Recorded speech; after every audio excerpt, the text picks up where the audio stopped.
Boa noite, Jorge Nuno Pinto da Costa. Boa noite. O Porto soma 71 títulos, o Benfica 69.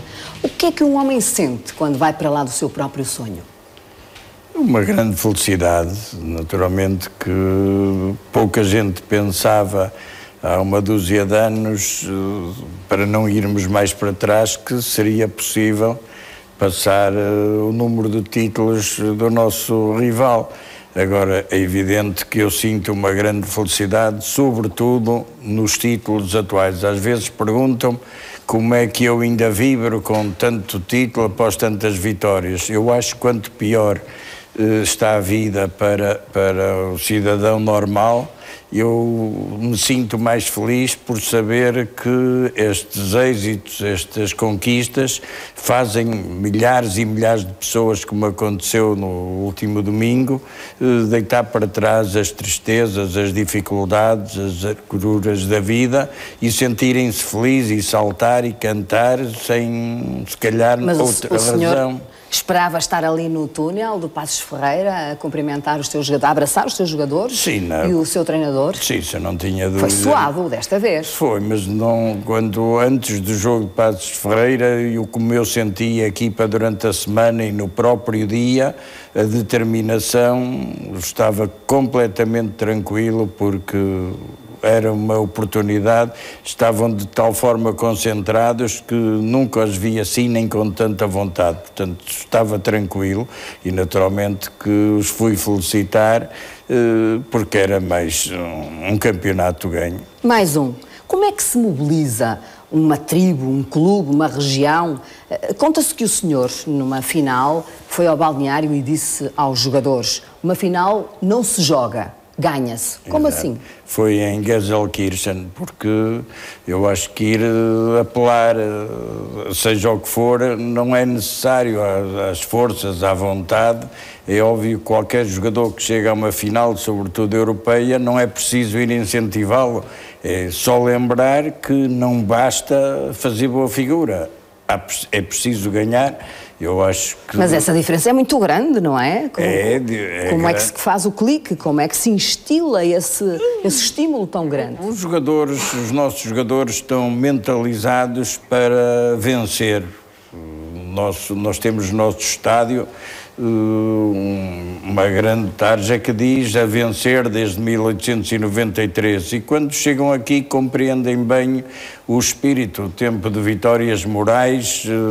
Mas estamos a falar da alta competição, o Benfica perdeu uma final há 8 dias. Está bem, não perdeu uma, já perdeu muitas desde o Bela Gutmann. E perdeu nos descontos, nunca mais. No período de descontos. Isso é possível, digamos que, reorientar uma equipa? Perder nos descontos ou sem ser nos descontos é igual, os jogos acabam normalmente aos 93 minutos e tanto se perde sofrendo um golo no primeiro, se não marcar depois, como no último.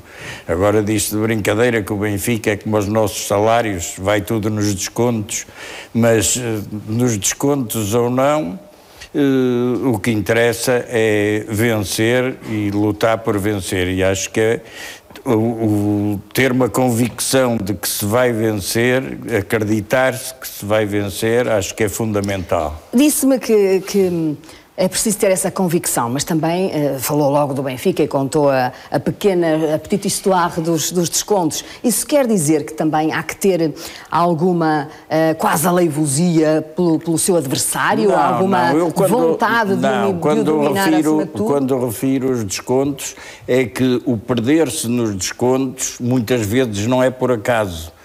Os jogadores têm que estar mentalizados, e os nossos estão, que os jogos acabam, seja aos 92, aos 93, aos 94, e que nunca estão perdidos, mas que também nunga estão ganhos. Mas o senhor fartou-se de elogiar o Jorge Jesus por várias vezes. Sim, mas não é o Jorge Jesus, não é que tem a culpa dos jogadores, alguns jogadores possam ter, não estou a dizer que têm, mas que possam ter qualquer desconcentração agora. Então, no caso do Porto, como é que é? Quem é que tem a culpa ou não tem? No Porto o mérito do Futebol Clube do Porto, todas as pessoas que estão no grupo do Futebol Clube do Porto, ligadas ao futebol, desde os dirigentes, técnicos, jogadores, estão todos conscientes e cientes de que é preciso concentração máxima até que o árbitro apite 3 vezes para acabar o jogo. Não basta um treinador.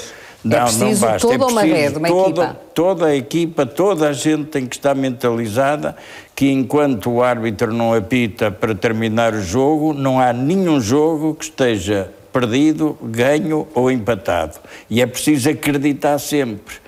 E naturalmente que isso leva muitas vezes a que se possa vencer ou deixar de vencer ou até perder nos chamados descontos ou nos minutos finais. Mas nem todos somos iguais, há quadros psicológicos individuais. Como é que o senhor fala ao seu plantel, aos seus jogadores, juntamente com essa equipa que diz, como é que os estimula realmente a não falharem nesses momentos? Eu acho que nesses momentos não é preciso estimulá-los. Não é preciso, porque não há nenhum jogador que aos seus, pelos vistos, outros é preciso. Os outros não conheço. Mas os meus não é preciso estimulá-los, porque eles estão motivadíssimos. Eu, por exemplo, no último jogo, ficamos em estágio em Penafiel e fui ter com a equipa. E quando cheguei, eu não precisava de dizer nada a nenhum, que sentia-os com a mesma vontade.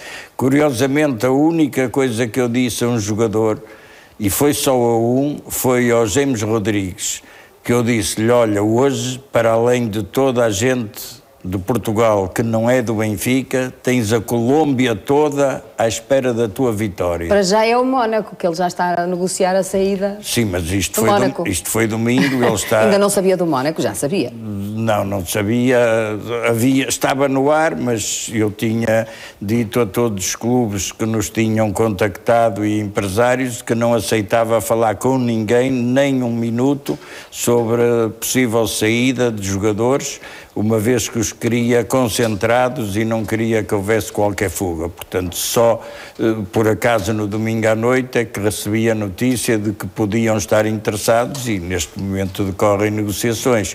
Mas, voltando atrás, foi o único jogador que eu entendi que, até pelo momento, de forma em que ele estava, que lhe tive que chamar a atenção, que é a realidade, ele também reconheceu, que a Colômbia toda estava com os olhos nele e à espera da vitória.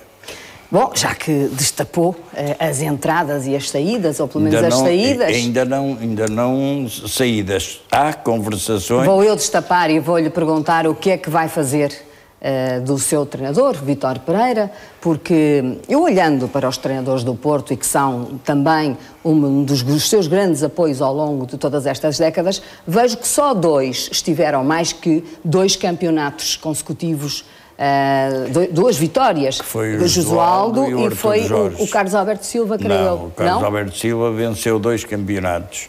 O Artur Jorge... Fernando Santos, era Fernando Santos que eu queria dizer, justamente. Não, Fernando Santos só ganhou 1.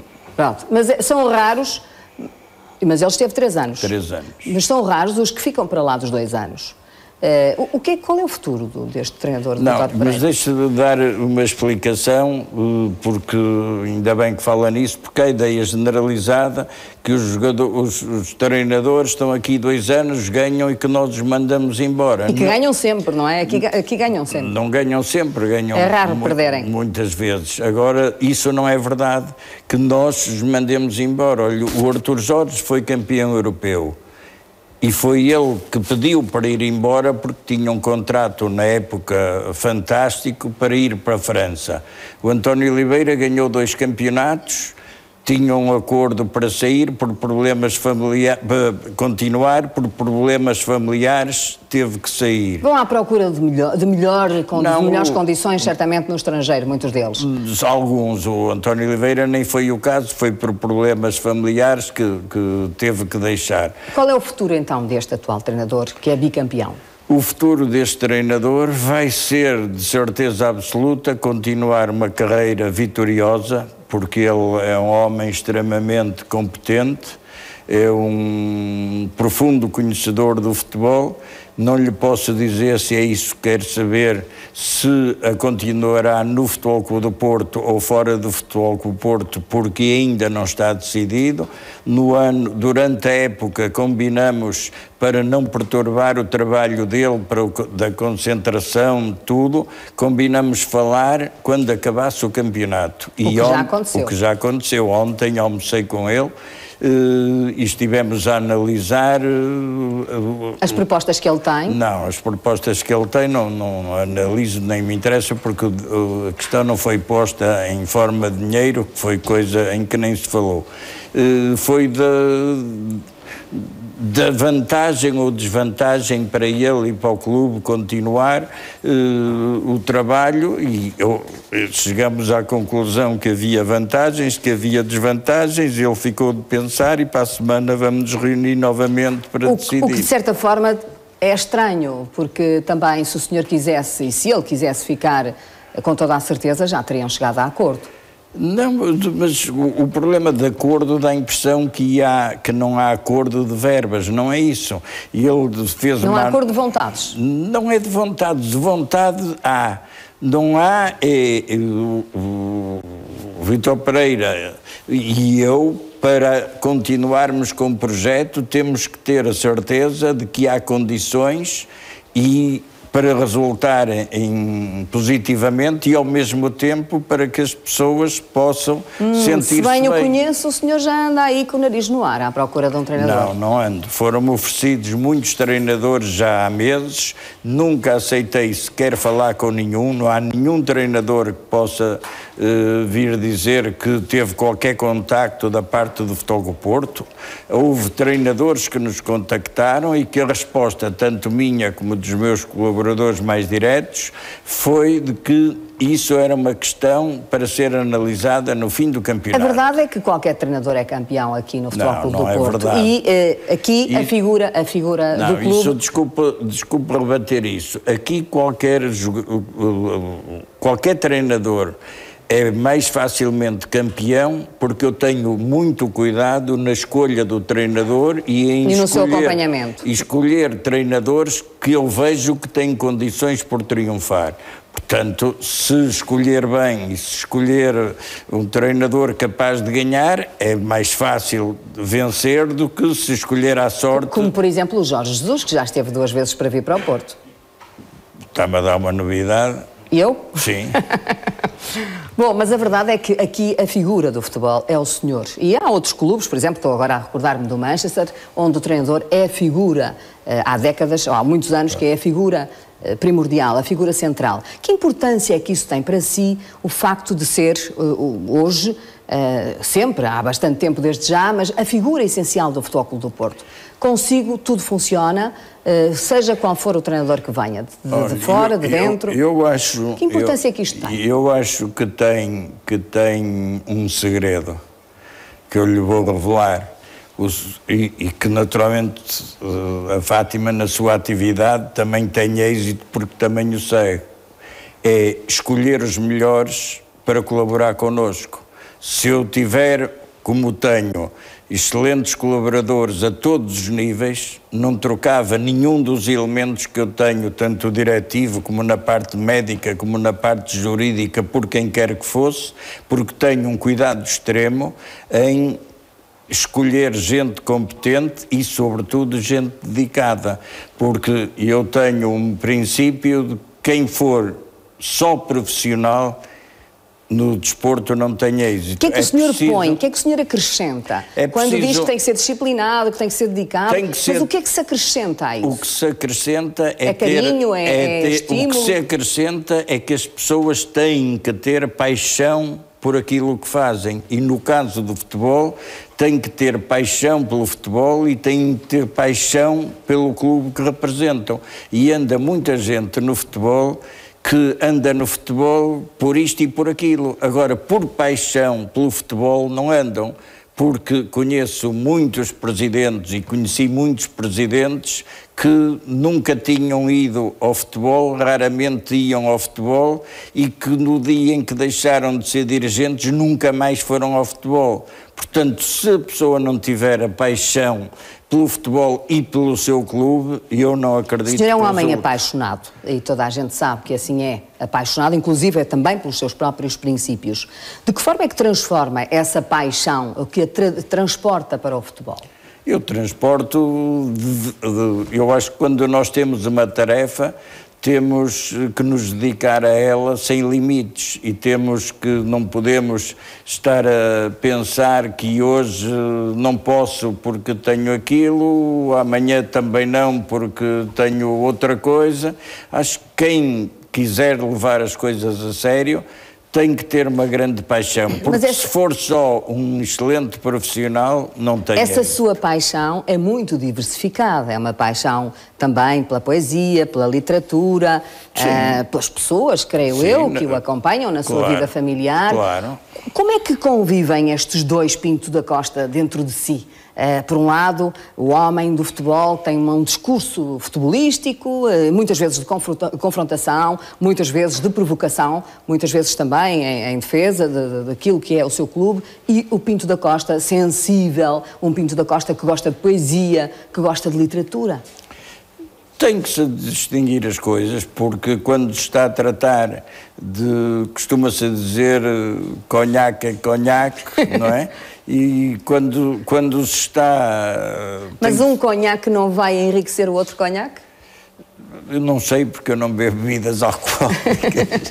Mas quando... Não, eu acho que é preciso... A paixão não é um elemento essencial para si em todo o momento? Para mim, a todo momento. Agora, naturalmente, se eu estou... Por exemplo, se eu estive aqui todo dia a trabalhar, se fui a casa para jantar e para pôr uma gravata azul, que estava com uma gravata escura, naturalmente que os momentos em que eu estou em casa não deixo de ter paixão. Agora, se eu tenho paixão pela minha mulher, eu não vou estar a falar com ela de futebol. Como se vier aqui para o futebol, não vou estar a falar na minha mulher ou nos meus filhos. Mas falou muito com a sua mãe de futebol. A sua mãe foi a primeira a perceber que o senhor tinha esse instinto para o desporto. Sim, mas não falava com ela, nunca falava de futebol.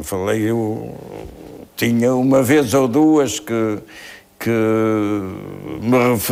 me deu conselhos e uma vez surpreendentemente, eu até conto isso num livro que estou a escrever do Campo do Lima, que era pelado e que ia custar vencer nesse campo. Não, na Constituição, não era? Da Lima. Estou a escrever um livro que é 31 anos de presidência, 31 decisões, que me convidaram, desafiaram para escrever isso. E eu conto lá que a minha primeira grande decisão, e difícil, foi de ser ou não ser candidato à presidência do Futebol Clube do Porto em 82. E quando eu estava realmente tinha que decidir e terminava e estava, isto vai ser uma loucura, sou capaz, não sou capaz, a expectativa era enorme, tínhamos milhares mesmo de pessoas a insistir para que avançássemos, e eu na véspera de dar a decisão fui à casa da minha mãe e disse-lhe... O que é que há de fazer? Não, ela disse, eu ouvi na Bola Branca. Ela disse, ouvi na Bola Branca se vais ou não ser candidato, e eu disse, não estou muito inclinado. E a minha mãe disse, tens que ser, o teu destino é esse, tu sempre gostaste do Porto, se o Porto precisa de ti, acho que deves ser. E eu fiquei autenticamente estupefacto como é que ela, que não sabia nada de futebol, me estava a dizer, não vai, isso é tua paixão, o Porto precisa de ti, pelo que eu tenho ouvido e pelo que tenho lido. Agora, com ela nunca falávamos de futebol. O futebol é uma paixão de sempre, sim. Mas, enfim, hoje o futebol também não é o futebol, nem a gestão de futebol como era há 15 ou 20 anos atrás. Hoje é profissionalizado, há a SAD, há um plantel. A verdade é que a sua gestão do futebol, que também tem sido uma gestão rigorosa, mas o senhor tem, por exemplo, a formação, onde gasta, creio que, milhões, mas o seu plantel é quase todo estrangeiro. Porquê? Não vou dizer... Só tem 2 jogadores, praticamente, que são portugueses. Não, tem mais. De que forma é que rentabiliza esses milhões que gasta mais na formação? Ainda no jogo da Vitória fizemos... Mas é pouco, é insuficiente para a formação que tem. 3 jogadores, em 11 são Porquê quase que é 30%. Assim? É assim porque os bons jogadores portugueses é difícil segurá-los. Porque Portugal, além de não ter a capacidade de pagar o que pagam outros países, tem uma carga fiscal que... E os portugueses são mais caros? Os jogadores portugueses são mais caros? São mais caros. São melhores? São melhores, alguns são... Têm um valor de mercado superior no mercado internacional? Tem, e a ver-se, os grandes estrelas, onde é que o Real Madrid vem buscar os jogadores, onde é que o Chelsea veio buscar os jogadores, estão cheios de bons jogadores portugueses no estrangeiro. Portanto, esses jogadores é difícil mantê-los, portanto... Há que ir buscá-los a algum sítio, temos que ir buscar a mercados mais favoráveis e jovens talentos que se possam realmente rentabilizar e que nos vão permitindo... Forma-os e vende-os para fora? Vender não gosto do termo, cedo-os para outros clubes, porque naturalmente que o jogador vai ganhar muito mais e não tenho possibilidade de manter. Já que estamos a falar das contas, as contas da SAD, enfim, também são sempre à pele, digamos, apesar das grandes vitórias do clube e dos valores acrescentados dos últimos anos. Se não ganhasse tanto, acha que o clube, tal como existe, era viável, esta gestão? Eu não sei não sei, eu sei que neste momento é viável, temos o fair play que a UEFA exige para estar nas provas europeias alcançado já há muito tempo, não temos problemas, inclusive neste momento não temos necessidade de estar a vender o passe de qualquer jogador. Agora, se surgir uma oportunidade das chamadas irrecusáveis, tanto para nós como pelos jogadores, é evidente que o faremos. Portanto, está disposto a abrir mão de alguns dos jogadores do atual plantel? Não muitos, o mínimo possível, mas... O problema é que é preciso, quando sai um jogador, eu vou-lhe lembrar, por exemplo, há 2 anos saiu o que era considerado o jogador indispensável, que era o Falcão, e nós fomos campeões. Mas pode confirmar neste momento a saída dos outros 2, do Rames e do Moutinho? Não posso, porque não está concretizado. Posso só confirmar que há negociações. Agora, até o momento em que entramos para aqui, para esta agradável conversa... Mas essa proposta que está em cima da mesa confirma que é de 70 milhões? Não confirmo. Há várias nuances, não confirmo. Sempre se fala da corrupção no futebol e em Portugal, isso é muito falado, e também nas dúvidas sobre a arbitragem. O senhor também já teve às costas todo o apito dourado, acabou por ser absolvido. O senhor conhece bem o meio do futebol. Está em condições de me dizer se, na realidade, há muitas dúvidas sobre corrupção em Portugal?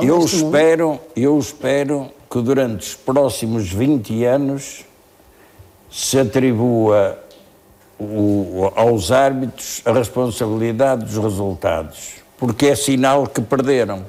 E ninguém é capaz de vir assumir os seus erros e dizer que perdeu porque fez isto mal, ou porque um jogador falhou, ou porque o treinador teve uma má opção.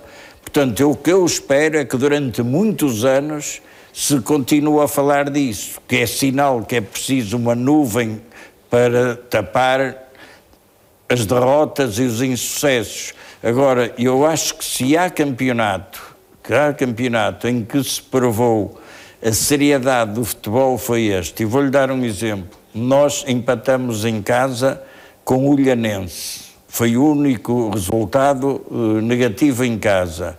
O guarda-redes fez uma grande exibição. Esse guarda-redes é nosso, era nosso.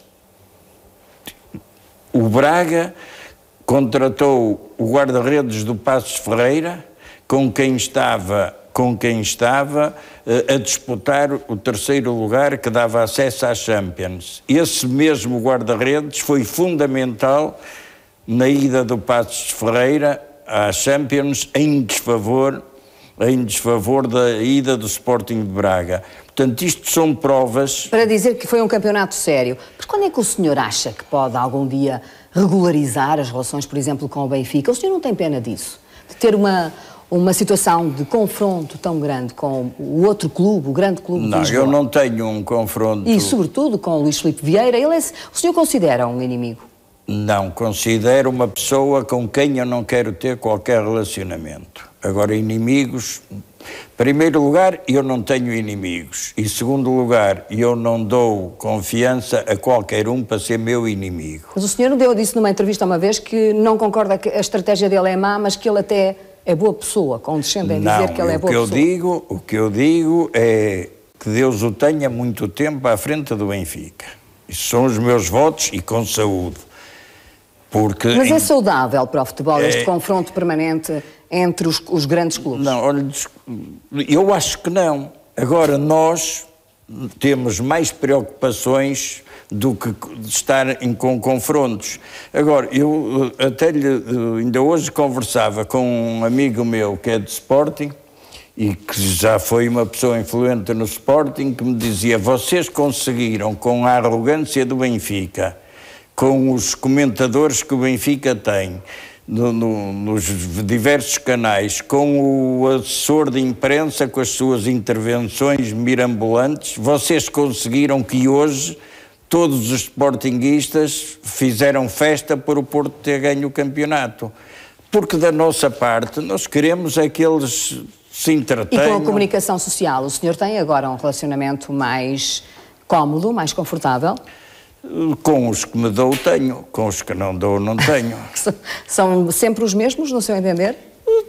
Têm-se mantido coerentes. Tanto eu em não aceitar a sua postura, como eles. Agora, eu não posso ter uma relação normal com um jornal, por exemplo, como a Bola, que o Futebol Clube do Porto ganha um título de campeão do mundo, e isso sai na primeira página em rodapé pequenino em baixo, dizer que o Porto ganhou a Taça do Mundo, e depois todo o jornal é uma entrevista com o treinador do Benfica.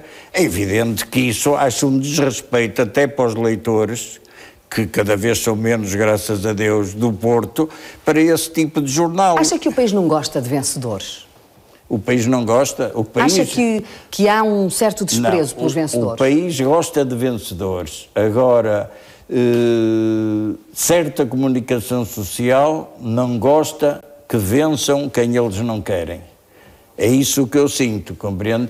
E a maneira como, por exemplo, são tratados os nossos êxitos e os êxitos dos outros são totalmente diferentes. Eu vou-lhe para compreender bem o ridículo e o fascismo, houve um episódio que para mim é fantástico.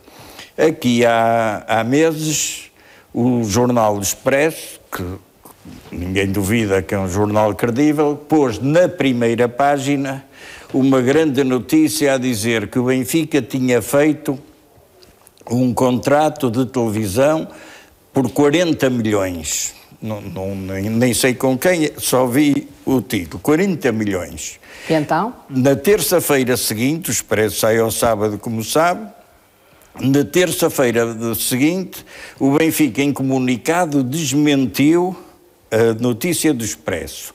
E desmentiu com razão, porque até hoje o Benfica não fez nenhum contrato com ninguém, nem por 40, nem por 30, nem por 50, já lá vamos, nem por 50, porque fez a opção de os transmitir no canal Benfica.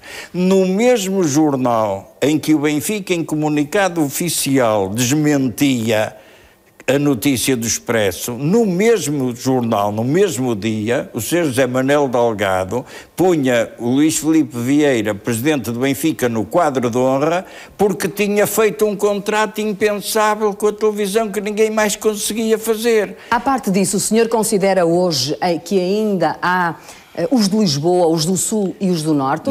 O Futebol do Porto acha que ainda é hoje uma frente de resistência a Norte? Não penso. Já ultrapassou essa fase? Não penso, nem ninguém pode pensar.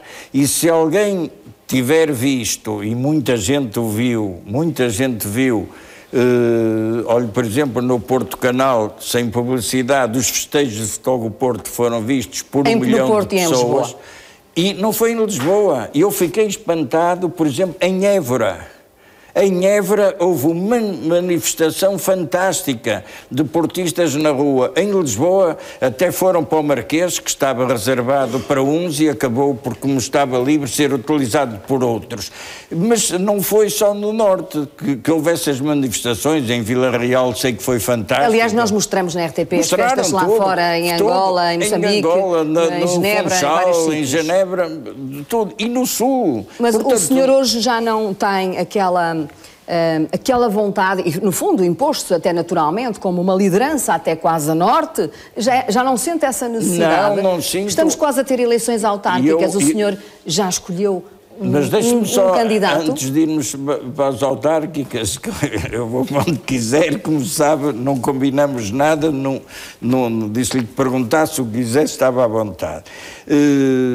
Eu acho que são tantos os esportistas cada vez mais, não é os que foram viver para Lisboa, é de Lisboa, de Évora, de Beja, do Algarve, naturais de lá, que seria para mim ofensivo, para mim mesmo seria ofensivo estar a dividir o país para o Futebol Clube do Porto em Norte e Sul, de maneira nenhuma, porque a manifestação em Lisboa que vocês deram, e depois até foram para o Marquês, lá para a Praça do Marquês, foi tão natural, e vi lá tanta gente que é de Lisboa. Portanto, mesmo. já não é uma resistência a norte. Neste momento acho que está nacionalizado. Acho que é ofensivo para o próprio Futebol Clube do Porto considerar-se. O senhor está prestes a ser certamente reeleito. No sábado há eleições.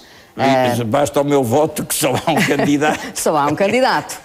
Mas isto também significa que é mais uma reeleição, mais um mandato, enfim, continua com o espectro da sucessão pensada e adiada, ou está cada vez mais perto? Não penso na sucessão, porque a sucessão, a quem compete pensar nela, não é a mim.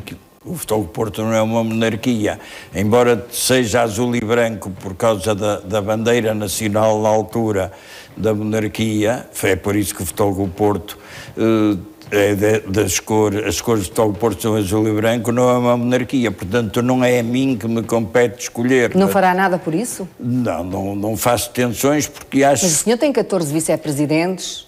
Tenho. Algum deles certamente está debaixo dos seus olhos, ou não? Estão todos. São meus vice-presidentes.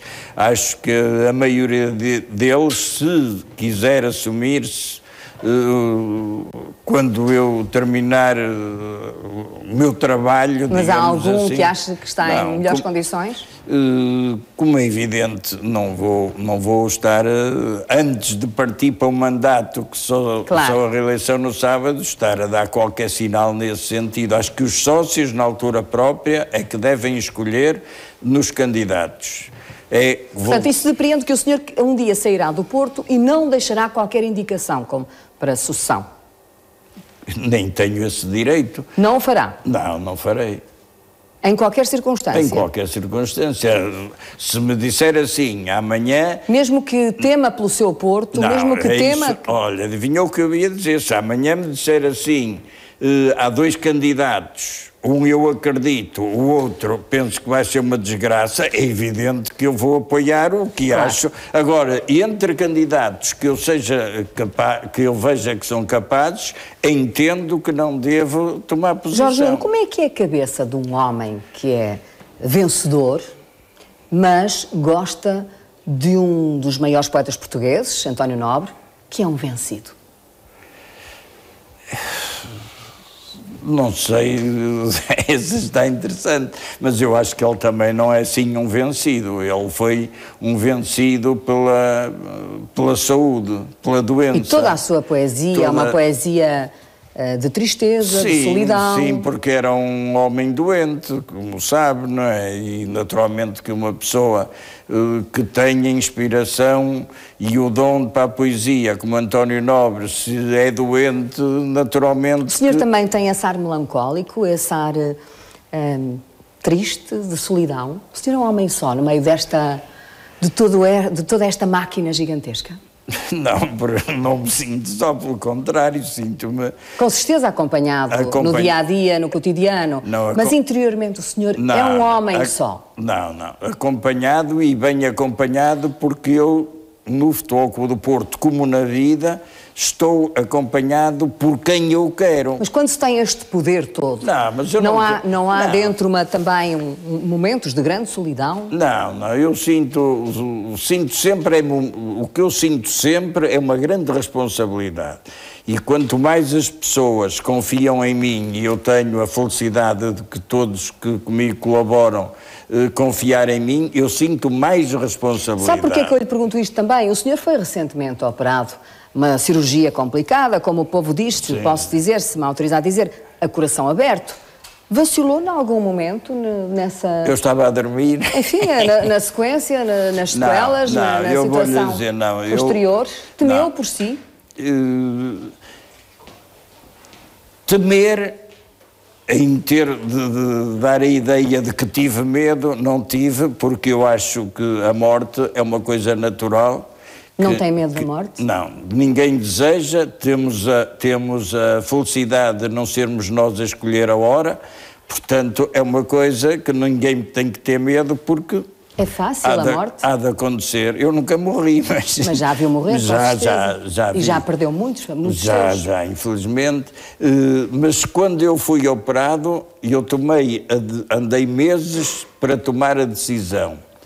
Mas quando me convenci que realmente era inevitável, a partir daí deixei de ter qualquer medo.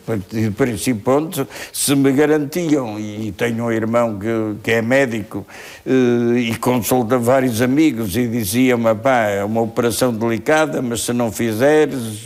É que depois da morte não há mais Porto. Eu acho que sim, está lá muita gente no céu que é portista. Acha que sim?